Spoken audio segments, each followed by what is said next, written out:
पिछले चंद सालों से लेकर साउथ एशिया का हमारा रीजन तारीखी तब्दीलियों से गुजर रहा है। ऐतिहासिक चेंजेस से ये रीजन गुजर रहा है।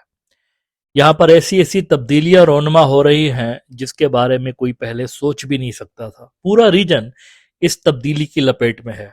इस प्रोग्राम के अंदर इस प्रोग्राम के जो रेगुलर व्यूअर्स हैं उनको तो बखूबी इस चीज़ का अंदाज़ा है, क्योंकि मैं यहाँ पर पिछले कई साल से आपको ये बताता रहा हूँ कि ये पूरा रीजन तब्दील हो रहा है, इंतहाई तेजी के साथ तब्दील हो रहा है। और अगले कई सालों का, अगले कई डेकेड्स का यहाँ पर जियो पॉलिटिकल जो नक्शा है वो खींचा जा रहा है। मैप्स रीड्रॉ हो रहे हैं, जियो पॉलिटिकल मैप्स जो है वो रीड्रॉ हो रहे हैं। और इसके नतीजे में फिजिकल बाउंड्रीज के भी रीड्रॉ होने के इम्कानात मौजूद हैं। दो बहुत बड़ी तब्दीलियों पे आज मैंने बात करनी है इस प्रोग्राम के अंदर। एक बड़ी तब्दीली तो अफगानिस्तान के हवाले से है और दूसरी बड़ी तब्दीली बांग्लादेश के हवाले से है। अफगानिस्तान में आपके इल्म में है कि अशरफ गनी के बाद वहां पर तालिबान की हुकूमत आ गई। लेकिन तालिबान की हुकूमत आने के बाद वो हुआ है जो कि बहुत सारे लोग एक्सपेक्ट नहीं कर रहे थे, लेकिन कम से कम मैं एक्सपेक्ट जरूर कर रहा था। यानी मेरे लिए तो ये हैरानकुन डेवलपमेंट्स नहीं है जो भी अफगान तालिबान कर रहा है, अलबत्ता बहुत सारे लोगों के लिए है। वजह यह है कि अफगान तालिबान को ये कहकर पोर्ट्रे किया गया भारतीय मीडिया के अंदर, खास तौर पर पिछले लंबे अरसे से लेकर 2 डेकेड से लेकर, कि ये पाकिस्तान की बी टीम है और आतंकी हैं, यही कहा जाता था। लेकिन वही सेम अफगान तालिबान आज उनका नुमाइंदा दिल्ली के अंदर बैठ के भारतीय मीडिया के सामने क्या कह रहा है। आज का उसका बयान है कि देखिए हमारा तो डीएनए भारतीय है। तालिबान ने आज अनाउंस किया है हमारा डीएनए इंडियन है, भारतीय डीएनए हमारे अंदर। यानी कि पहले ये कहकर रिक्रूटमेंट करते रहते थे कि हम तो गज़वा हिंद वाले हैं, यही कहते थे ना। आज वही जो ग्रुप है वो कहता है कि नहीं हमारा तो डीएनए भारतीय है। ये जो उमरी उनका एग्रीकल्चरल मिनिस्टर है, आज उसने ये बयान दिया है, बहुत बड़ा बयान।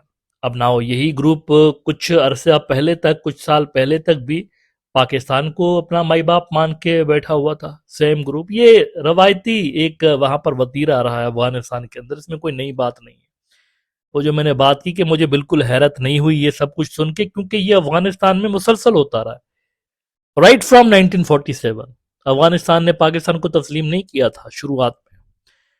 वहां पर ऐसा ही होता है, जो भी अपोजिशन में होता है पाकिस्तान की मिन्नतें तरले करता है, हमारी सपोर्ट करें, मेहरबानी करें हमारे ऊपर, हमारे साथ खड़े रहिए, हमें पावर में लाइए। पाकिस्तान उनके साथ जब बहालत मजबूरी खड़ा होता है और वो पावर में आ जाता है तो फौरन पलटी मारकर वही ग्रुप भारत के साथ मिल जाता है। ऐसा बहुत सारों ने किया है। इससे पहले जो तालिबान से पहले अशरफ गनी था और यहाँ पर लॉबिंग करता रहता था इस्लामाबाद के अंदर भी कि मुझे प्राइम मिनिस्टर बनवाएं, वहां पर अपना रोल प्ले करें, अपना इन्फ्लुएंस अमेरिकन के ऊपर आप जरा जो है वो इस्तेमाल करें और मुझे प्रधानमंत्री बनवाएं वहां पर। प्रधानमंत्री बनने के बाद इसने पाकिस्तान के साथ वो हरकतें की हैं कि अल अमान वल हफीज, ये खुल के एंटी पाकिस्तान बन गया था। इससे पहले हामिद करजई की भी यही स्टोरी है। एक लंबा अरसा वो पाकिस्तान में मुकीम रहा। ये जितने भी आप देख रहे हैं ना, या यानी इनके जो नॉन तालिबान लीडर्स हों या फिर तालिबान लीडर्स हों, इनके ट्रेसेस आपको पाकिस्तान में नजर आते हैं। इनके सारे के सारे जो टॉप के लीडर्स हैं ये आपको पाकिस्तान का बैकग्राउंड रखते हुए नजर आएंगे। इधर ये या तो पनाह लेकर बैठे हुए होंगे या फिर ये यहाँ पर पले बढ़े ही इधर होंगे। मिसाल के तौर पर इनका जो मौजूदा डिफेंस मिनिस्टर है, इसकी तालीम कराची से है। ये जो आजकल बड़ी बड़ी बातें करता रहता है, इसकी तालीम कराची से है। तो ये अफगानिस्तान के अंदर शुरू से हिस्ट्री रही है, शुरुआत से लेकर। पाकिस्तान को पहले ये इस्तेमाल करते हैं, फिर पावर में आने के बाद ये भारत के साथ मिल जाते हैं। तो ये कोई नई बात नहीं है, लेकिन कौन सोच सकता था आज से कुछ साल पहले कि ऐसा होगा, लेकिन ऐसा हो रहा है, आप देखिए। अच्छा, बांग्लादेश के हवाले से चले, ये तो टुक टुक चलती रहती है ना इस तरह। फिर इस तरह के जो अनासर हैं, एंटी पाकिस्तान जो अनासर हैं, वो ज्यादा अरसा फिर टिकते भी नहीं है अफगानिस्तान के अंदर। ये भी हिस्ट्री है। वो जो मैंने उस दिन भी बात की थी कि ये म्यूजिकल चेयर होती है, वहां पर जो रूलर की कुर्सी होती है ना अफगानिस्तान के अंदर, वो म्यूजिकल चेयर।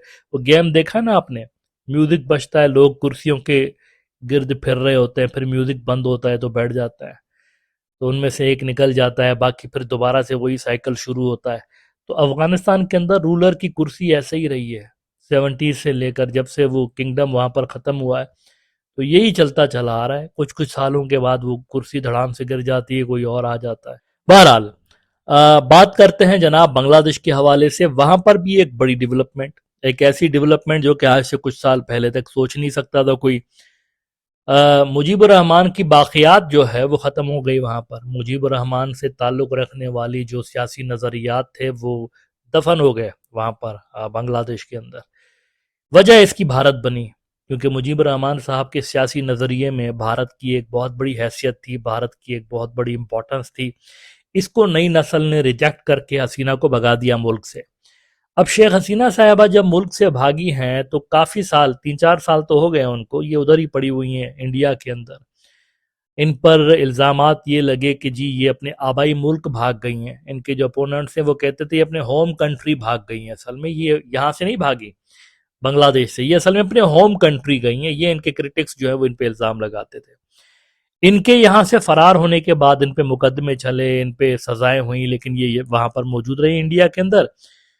मोहम्मद यूनिस के दौर से लेकर बांग्लादेश ने कोशिश की कि इसको हम वापस लाते हैं यहाँ पर। अब बांग्लादेश वही है जो कि भारत का एक दौर में सबसे बड़ा इत्तेहादी कंसीडर किया जाता था इस रीजन के अंदर। तो ये भी बहुत बड़ी तब्दीली है कि वही बांग्लादेश जिसको इंडिया अपना बी टीम या एक्सटेंशन कहता रहता था, इनके जो डिप्लोमेट्स हैं वो बांग्लादेश को अपनी बी टीम कहते रहते थे। और सारे रीजन में ये बात मशहूर थी कि जो भारत बोलता है बांग्लादेश वो करता है। लेकिन उसके बाद जो रिवोल्यूशन वहां पर आया है नई नस्ल का, जनरेशन जी का, उसने इस मिथ को शटर करके रख दिया और बांग्लादेश की जो एक इंडिपेंडेंट पोजीशन है उसको बहाल किया गया ना। उसके बाद से लेकर जब हसीना वहां पर मौजूद रही इंडिया में, तो उनको लेकर बांग्लादेश और इंडिया के ताल्लुकात खराब हुए। बांग्लादेश चाहता था कि इनको उनके हवाले किया जाए ताकि केस चले इनके ऊपर और कोर्ट्स का सामना करें ये, लेकिन इंडिया उनको हवाले करने को तैयार नहीं था।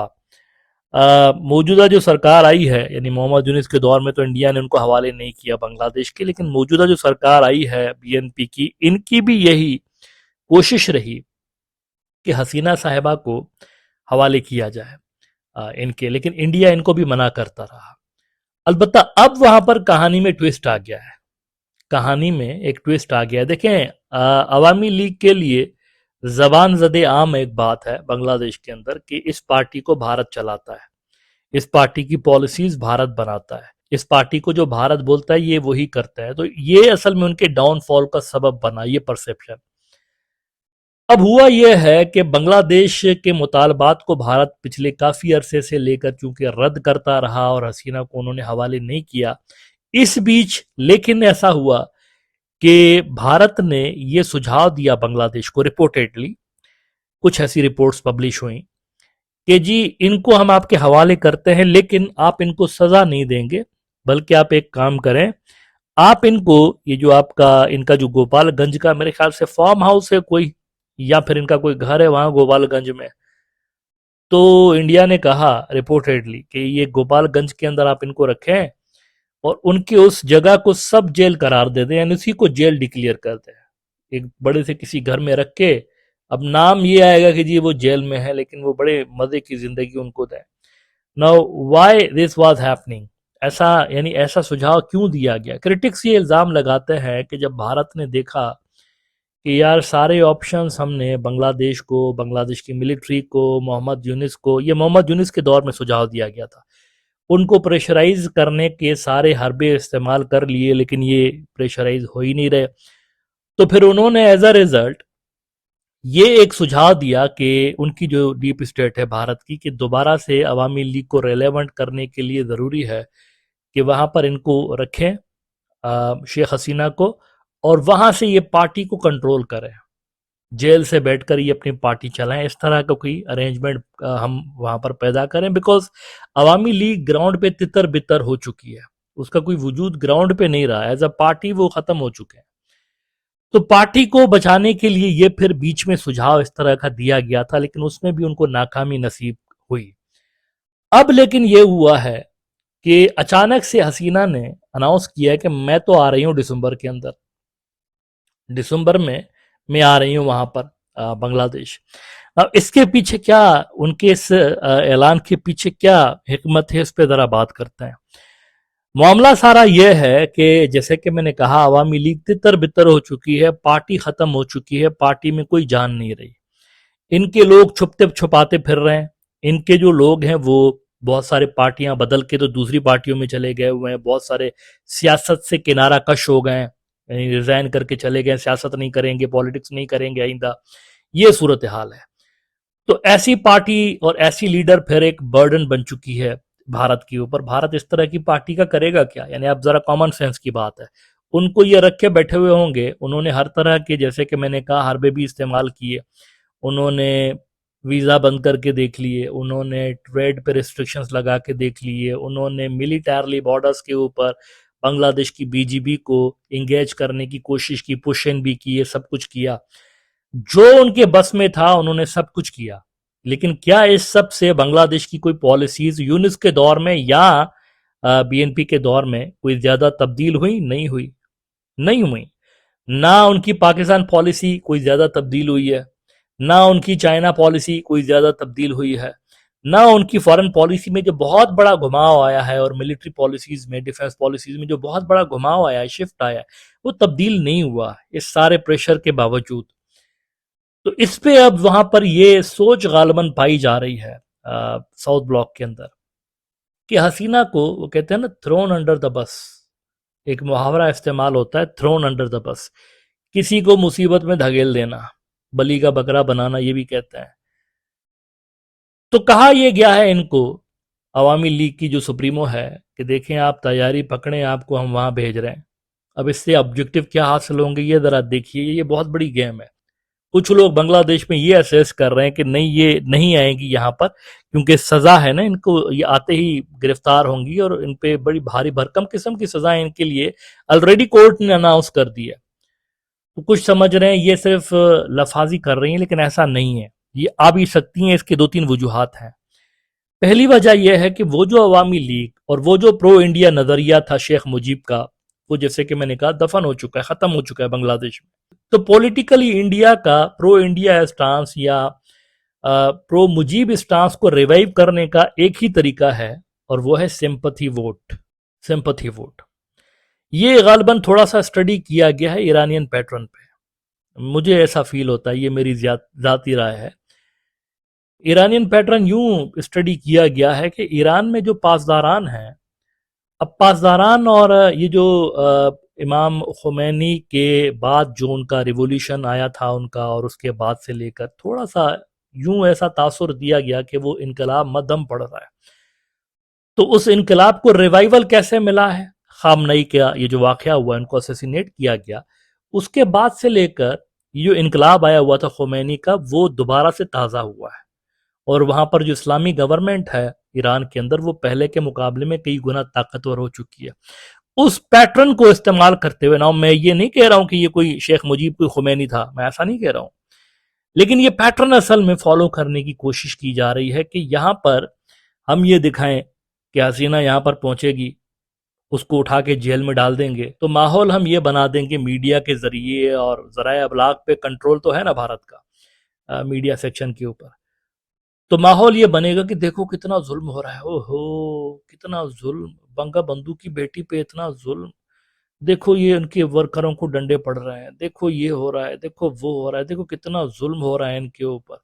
तो वो सिंपथी जो गेन होगी, वो सिंपथी जब हसीना की सरकार की या मुजीबुर रहमान की आइडियोलॉजी की सिंपथी होगी, तो ऑटोमेटिकली इसमें भारत होगा।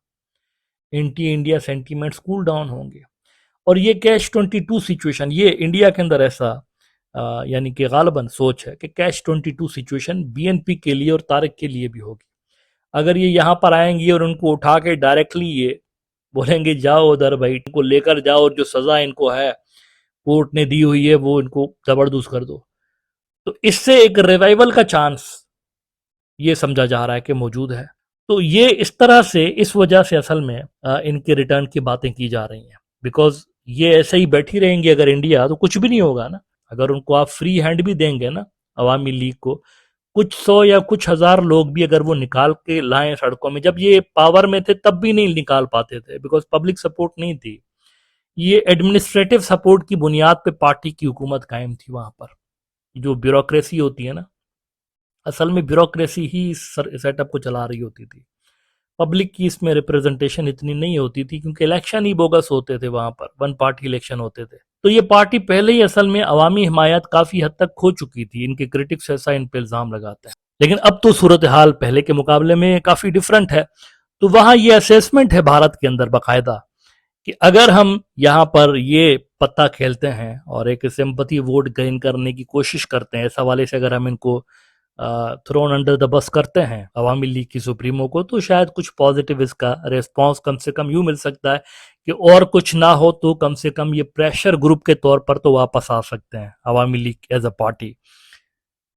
और दिसंबर तक का जो टाइम असल में दिया गया है वो प्रिपरेशंस की वजह से दिया गया है, क्योंकि इनको वापस लाने में एक माहौल ये बनाया जाएगा कि कुछ 8-10 हज़ार लोग निकाल के हम एयरपोर्ट पर लेकर आए और ये एक मीडिया में तासुर जाए कि इनका बहुत बड़ा कोई इस्तकबाल हुआ है और ये बहुत बड़ी कोई पॉपुलर लीडर हैं। 6-8 हज़ार लोगों को, मतलब 50 लाख लोग बता के तो भारतीय मीडिया के अंदर पेश किया जाएगा, ये 50 लाख लोग इनको रिसीव करने एयरपोर्ट पे आए। तो ये असल में एक मोटिव नजर आ रहा है। ये जो अनाउंसमेंट इनकी जानिब से की गई है, इस अनाउंसमेंट के पीछे ये मोटिव है। इंडिया के यहाँ से बांग्लादेश निकल चुका है, तो वो वहां पर दोबारा से गालबन उनकी जो डीप स्टेट है वो एंट्री मारने के लिए ये हाथ पांव मार रही है। क्या वो इसमें सक्सेसफुल होंगे? मेरा नहीं ख्याल। मेरे ख्याल से ये मिसकैलकुलेट कर रहे हैं दोबारा से। अवामी लीग देखें, अवामी लीग इज ओवर नाउ। अब कितना भी इनको सिंपैथी वोट होगा, ये होगा वो होगा, इट्स ओवर एक्चुअली। यहाँ पर बहुत मुश्किल है कि अब इनको वो जो पहले वाली पजीराई जो पहले 90s में या अर्ली 2000s में इनको मिल रही थी, वैसा नहीं हो सकता, क्योंकि ये जनरेशन ही दूसरी है। अभी ये सेम जनरेशन चल रही है ना जिन्होंने ये रिवोल्यूशन लाया, जनरेशन जी। दूसरे लोग तो नहीं है, वही आबादी है, वही लोग हैं, वही माइंडसेट है जिन्होंने सड़कें भर दी थी बांग्लादेश की। ये जो मूनसून रिवोल्यूशन आया था, तो अभी भी वही सेम लोग मौजूद हैं वहां पर। तो उनका माइंड चेंज नहीं हुआ, बल्कि मजीद वो इंडिया के हवाले से और अवामी लीग के हवाले से उनका जो एक माइंड है वो मजीद उनके खिलाफ हुआ पड़ा है।